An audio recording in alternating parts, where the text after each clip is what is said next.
ચોમાસાની સિઝન શરૂ થતાં જ કપડાં સૂકવવાની ઝંઝટ વધી જતી હોય છે, કારણ કે બહાર કપડાં સૂકવીએ અને અચાનક વરસાદ આવી જાય તો બધા જ કપડાં પલળી જાય છે, ફટાફટ કપડાં ભેગા કરી લેવા પડે છે અને આ રીતે વારંવાર કપડાં અંદર બહાર સૂકવ્યા કરીએ, સમય પણ ઘણો બરબાદ થાય અને કંટાળો પણ આવે.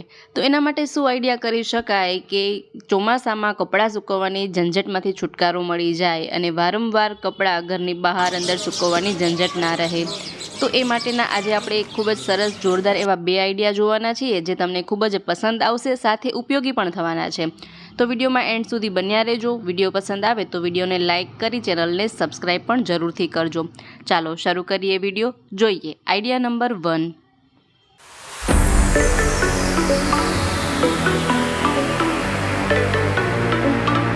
ખૂબ જ સરસ અને ખૂબ જ સરળ એવો આઈડિયા છે અને એટલો જ ઉપયોગી પણ છે. એના માટે અહીં આપણે એક PVC પાઇપ લેવાનો છે. આ રીતે પાઇપનો ટુકડો હોય તો પણ ચાલે. ત્યાર પછી આ પાઇપ પર 2.5 ફૂટના અંતરે આ રીતે માર્કરથી માર્ક કરી લઈએ. હવે ચાકુ ગરમ કરી અને અહીંથી જ્યાં માર્ક લગાવ્યું છે ત્યાંથી આ પાઇપને કટ કરવાનો છે. ગરમ ચાકુથી તરત જ કટ થઈ જાય છે.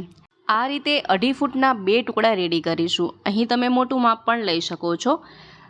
ત્યાર પછી જે વધારાનો ટુકડો વધ્યો છે તેને સાઈડમાં રાખી દઈએ અને આ 2 ટુકડાની જ જરૂર છે.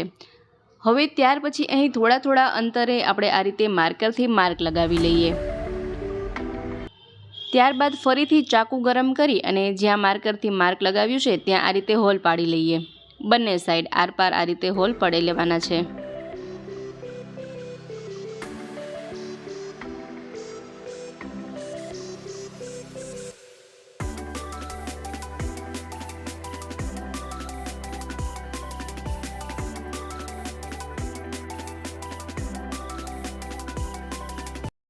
આ રીતે હોલ પાડ્યા પછી જે બીજો પાઇપ છે તેમાં પણ સેમ આ જ રીતે આપણે સરખા માપથી જ હોલ પાડી લેવાના છે. આમાં પણ તો અહીં મેં બંને પાઇપમાં સરખા અંતરે તેમાં હોલ પાડી લીધા છે.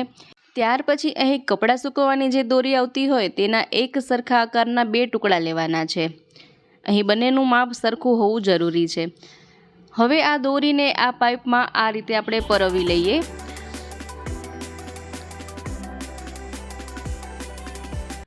અને આ રીતે પરોવાઈ જાય ત્યાર પછી આ બંને છેડાને આ રીતે બાંધી દઈએ, ગાંઠ લગાવી દઈએ. સેમ આ જ પ્રોસેસથી બીજા પાઇપમાં પણ દોરી પરોવી અને ગાંઠ લગાવી દેવાની છે.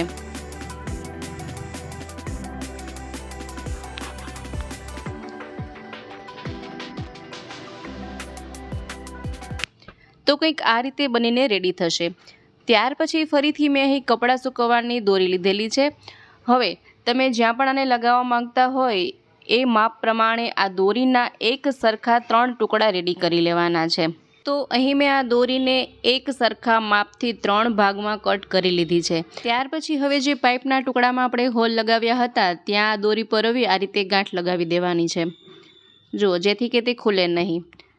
તો આ રીતે 3 છેડાને આ રીતે આપણે આ પાઇપમાં પરોવી અને ગાંઠ લગાવી દઈએ.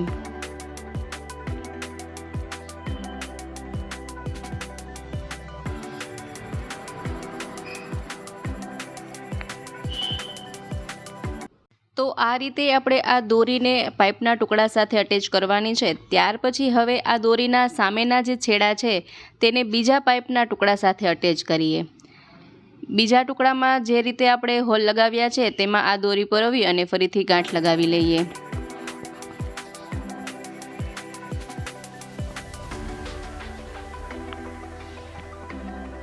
જુઓ, તો કંઈક આ રીતે બનીને રેડી થાય છે. તમે તમારા ઘરના સ્પેસ પ્રમાણે આ દોરીની લંબાઈમાં વધ ઘટ કરી શકો છો. જુઓ, તો કંઈક આ રીતે આપણે આ ફોલ્ડિંગ ઓર્ગેનાઇઝર રેડી કરવાનું છે.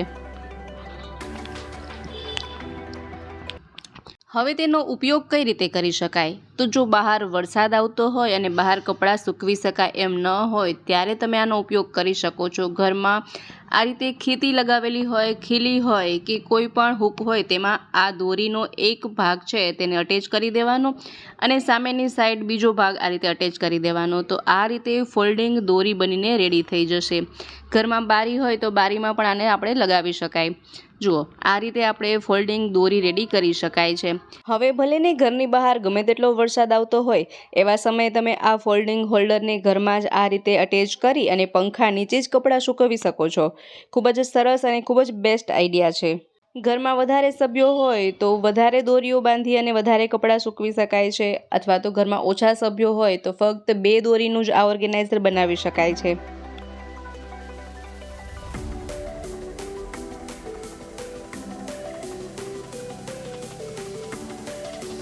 અને જ્યારે કપડાં સુકાઈ જાય, વરસાદ ન આવતો હોય, ત્યારે આ હોલ્ડરને આ રીતે કાઢી અને તેને સંકેલી અને ફરીથી રાખી દઈએ તો જ્યારે પણ વરસાદ આવે ત્યારે ફરીથી આનો ઉપયોગ કરી શકાય છે. જુઓ, આ રીતે આપણે તેને સરસ રીતે સેટ કરી સંકેલી અને રાખી દઈ શકાય, ફરીથી ઉપયોગમાં લઈ શકાય. હવે જોઈએ નેક્સ્ટ આઈડિયા. તો તેના માટે મેં અહીં આ રીતે પ્લાસ્ટિકનું છાલિયું લીધેલું છે, જેને આપણે કહીએ પ્લાસ્ટિક બોલ લીધેલું છે. હવે તેમાં માર્કરથી આ રીતે થોડા અંતરે માર્ક લગાવી દઈએ. આ બોલની અંદરની સાઈડ પણ આ રીતે આપણે માર્કરથી થોડા અંતરે માર્ક કરી લેવાના છે.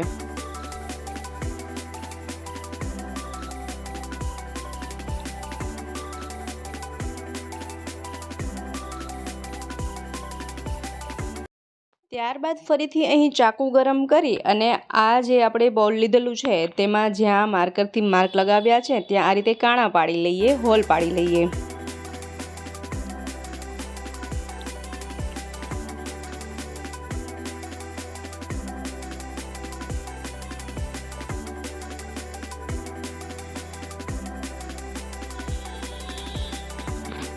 તો જુઓ, આ છાબડીમાં જ્યાં મેં માર્કરથી માર્ક લગાવ્યા હતા ત્યાં બધે જ આ રીતે હોલ પાડી લીધેલા છે. આ રીતે હોલ પાડ્યા પછી હવે શું કરવાનું છે? તો અહીં આપણે આ રીતે કપડાં સૂકવવાના ચીપટા લેશું. આ રીતે જે કપડાં સૂકવવાના ચીપિયા આવતા હોય તેનો ઉપયોગ કરવાનો છે. કોઈ પણ રીતના ચીપિયા હશે તો ચાલશે. ત્યાર પછી અહીં આપણે મજબૂત દોરો લેવાનો છે, થ્રેડ લેવાનો છે. ઊનનો દોરો હોય તો પણ ચાલે.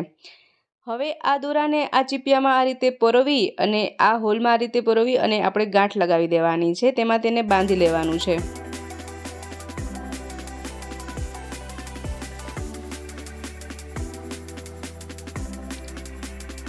આ રીતે આપણે જેટલા પણ હોલ પાડ્યા છે ત્યાં બધે જ આ રીતે આપણે તેમાં ગાંઠ લગાવી અને બાંધી દઈએ. તેમાં પણ એક સરળ રીત જોઈએ તો પહેલાં તો સોયમાં આ રીતે દોરો પરોવી અને ત્યારબાદ આ રીતે આમાં પરોવવામાં આવશે ને તો ફટાફટથી પરોવાઈ જશે અને ઓછા સમયમાં બધી જ ક્લિપ જે છે બધી જ આમાં અટેચ થઈ જશે. તો આ રીતે પણ તમે તેમાં ક્લિપ પરોવી શકો છો. તો હવે આ રીતે આપણે જેટલા હોલ પાડ્યા છે ત્યાં બધે જ આ રીતે ક્લિપને અટેચ કરી દઈએ.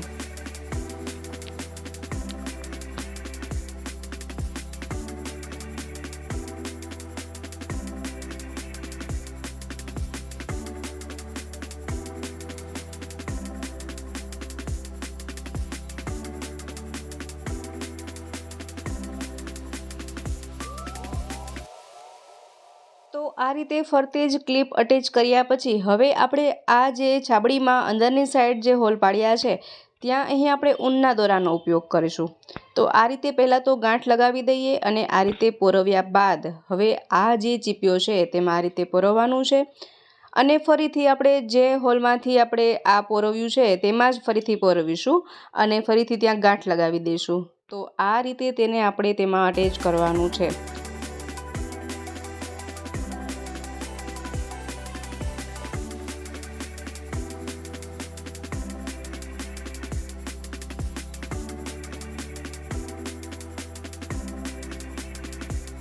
તો સેમ આ જ પ્રોસેસથી આપણે ફરતે જેટલા પણ હોલ પાડ્યા છે ત્યાં બધે જ આ રીતે ક્લિપને અટેચ કરતા જઈએ.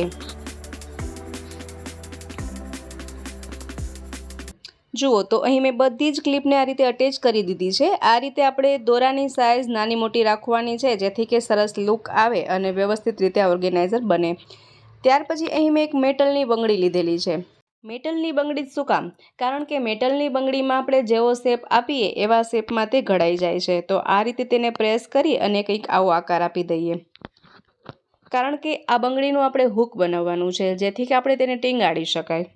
જુઓ, આ રીતે બનાવ્યા પછી હવે આપણે આ છાબડીમાં આ રીતે તેને પરોવી અને હૂકનો શેપ આપી દઈશું. આ રીતે ત્યાંથી તેને વાળી દઈએ.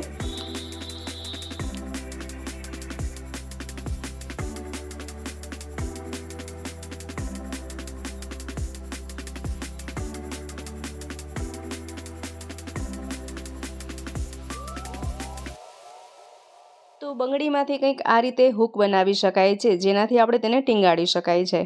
ચાલો હવે તેનો ઉપયોગ જોઈએ. તો આ રીતે તમે તેને કપડાં સૂકવવાની દોરીમાં ટીંગાડી દો તો આમાં ઘણા બધા કપડાં સમાઈ શકે છે. અહીં આપણે 15થી 20 જેવી ક્લોથ ક્લિપનો ઉપયોગ કર્યો છે, એટલે કે કપડાં સૂકવવાના ચીપટાનો ઉપયોગ કર્યો છે. તો 15થી 20 કપડાં તમે એકસાથે સૂકવી શકો છો. આ રીતે મોજા, રૂમાલ, મસોતા, માસ્ક વગેરે જેવા નાના નાના જે કપડાં હોય તે બધા જ ને આ રીતે તમે એકસાથે ટીંગાડી અને સૂકવી શકો છો. આવા નાના નાના કપડાં પણ જ્યારે સૂકવીએ ને તો એક દોરી જેટલો સ્પેસ રોકાઈ જાય છે, પરંતુ આ રીતે તમે ઓછી જગ્યામાં ઘણા બધા કપડાં એકસાથે સૂકવી શકો છો. એ સિવાય જ્યારે વરસાદ હોય ત્યારે તમે આ ઓર્ગેનાઇઝરને અંદર પણ સૂકવી શકો છો અને ટીંગાડી શકો છો, તો એકસાથે ઘણા બધા કપડાં તેમાં સુકાઈ જશે. હજુ પણ આમાં કેટલી બધી ક્લોથ ક્લિપ ખાલી છે, તો હજુ ઘણા બધા તેમાં કપડાં સમાઈ શકે એમ છે. આટલા કપડાં સૂકવ્યા પછી પણ હજુ પણ તેમાં ઘણા ચીપટા ખાલી દેખાઈ રહ્યા છે, તો ઘણા કપડાં હજુ પણ સમાઈ શકે એમ છે. તો આ પણ ખૂબ જ બેસ્ટ આઈડિયા છે. આવું ઓર્ગેનાઇઝર માર્કેટમાં લેવા જઈએ તો ખૂબ મોંઘું મળતું હોય, પરંતુ તમે આ રીતે ઘરે જ તેને બનાવી શકો છો.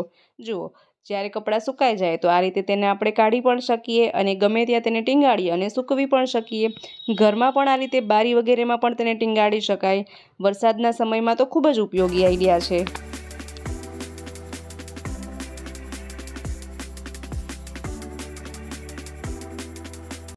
તો ફ્રેન્ડ્સ, આશા રાખું છું આજનો વિડીયો તમને ખૂબ જ પસંદ આવ્યો હશે, સાથે ઘણો ઉપયોગી પણ રહ્યો હશે.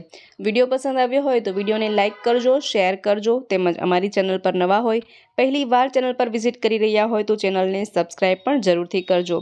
સાથે જ બાજુમાં આપેલું બેલ આઇકન પણ જરૂરથી પ્રેસ કરજો, જેથી કે અમારી ચેનલ પર આવનારા દરેક વિડીયોની નોટિફિકેશન સૌપ્રથમ આપ મેળવી શકો.